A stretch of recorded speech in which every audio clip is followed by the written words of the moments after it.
Hello എല്ലാവർക്കും നമസ്കാരം. ഞാനിപ്പോൾ ലൈവ് പെട്ടെന്ന് വന്നത് വേറൊന്നും കൊണ്ടല്ല, പിന്നെ ഒരു ചെറിയൊരു സംശയ നിവാരണത്തിന് വേണ്ടിയിട്ടാണ്. ഞങ്ങളുടെ ജാനകിയമ്മയുടെ പിറന്നാൾ ദിവസം ഞാൻ ജാനകിയമ്മയുടെ ശബ്ദത്തിലൊരു പാട്ട് ഡെഡിക്കേറ്റ് ചെയ്ത് പാടി. അത് കുറച്ച് മുന്നേ പാടിയതായിരുന്നു, മ്യൂസിക്കോട് കൂടി പാടിയതായിരുന്നു. ഒരുപാട് പേര് അത് കാണുകയും ലൈക്ക് ചെയ്യുകയും ഷെയർ ചെയ്യുകയും കമൻറ്റ് ചെയ്യുകയൊക്കെ ചെയ്തു. അപ്പോൾ അതിനകത്ത് കുറേ കമൻറ്റുകൾ ഞാൻ നോക്കിയപ്പോൾ അതിൽ ഞാൻ കണ്ട കാര്യം, പിന്നെ ഇങ്ങനെ ഇത് മ്യൂസിക്കൊന്നും ഇല്ലാതെ പാടാമോ, പിന്നെ ഇത് ഉടായിപ്പാണ്, ഈ പരിപാടി വേറെ ആരെങ്കിലും എവിടെയെങ്കിലും കാണിച്ചാൽ എന്നൊക്കെ പറഞ്ഞിട്ട് കുറേ കമൻറ്റ് ഇങ്ങനെ ഞാൻ കണ്ടിരുന്നു. അപ്പോൾ അവർക്ക് വേണ്ടിയിട്ട് ഞാനൊരു സംശയ നിവാരണം നടത്താൻ വേണ്ടിയിട്ടാണ് ഇപ്പോൾ ഈ ലൈവിൽ വന്നത്. അതുകൊണ്ട് തന്നെ പെട്ടെന്ന് അവസാനിപ്പിക്കാം. അപ്പോൾ അത് അങ്ങനെ സംശയം പറഞ്ഞവർക്ക് വേണ്ടിയിട്ട് ഒരു 4 വരി ഞാൻ പാടാം. മൈക്കുണ്ട് കേട്ടോ, ചെറിയൊരു ബോക്സും ഉണ്ട്.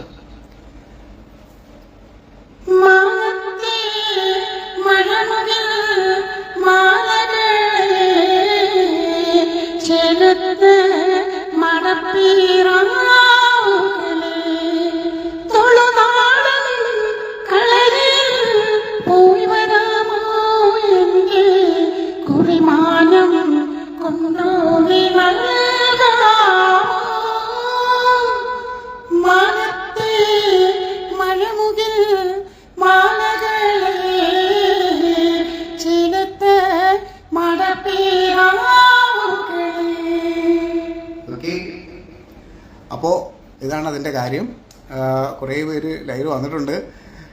ഞാനിപ്പോൾ എറണാകുളത്താണ് ഉള്ളത്. ജബ്ബാർ, ഹരീഷ് ഗുപ്ത, രമ്യ, നിതിൻ, ഹായ്, വയലിനിസ്റ്റ് സൈറ്റ് ഒക്കെ ദുബായിൽ വരുന്നുണ്ട്. ദുബായിലൊരു പ്രോഗ്രാം ഉണ്ട്, അത് വലിയ പെരുന്നാളിനോടനുബന്ധിച്ചാണ്, കൺഫേം ആയിട്ടില്ല. അതുകൊണ്ടാണ്. റിയാസ് കുരളായിക്കാരൻ. അപ്പോൾ എല്ലാവർക്കും സന്തോഷം, എല്ലാവരോടും സ്നേഹം മാത്രം. അപ്പോൾ ഞാൻ ഇങ്ങനെ ഒരു ക്ലാരിഫിക്കേഷന് വേണ്ടിയിട്ട് ജസ്റ്റ് ഒരു ലൈവ് വന്നതാണ് കേട്ടോ. അപ്പോൾ ഓക്കെ, അപ്പോൾ എന്തായാലും നമുക്ക് വീണ്ടും കാണാം എല്ലാവർക്കും. ഞാൻ ഇതേ ഷൂട്ടിൻ്റെ ഇടയ്ക്കുള്ളൊരു ഗ്യാപ്പിലാണ് ഇതിപ്പോൾ ചെയ്തത്. അജിൻ അജി, ഹായ് അജിൻ അജി, എല്ലാവർക്കും. ജബ്ബാർ, രമ്യ, ഹായ്, ഹരീഷ് ഗുപ്ത, എല്ലാവരോടും ഓക്കെ.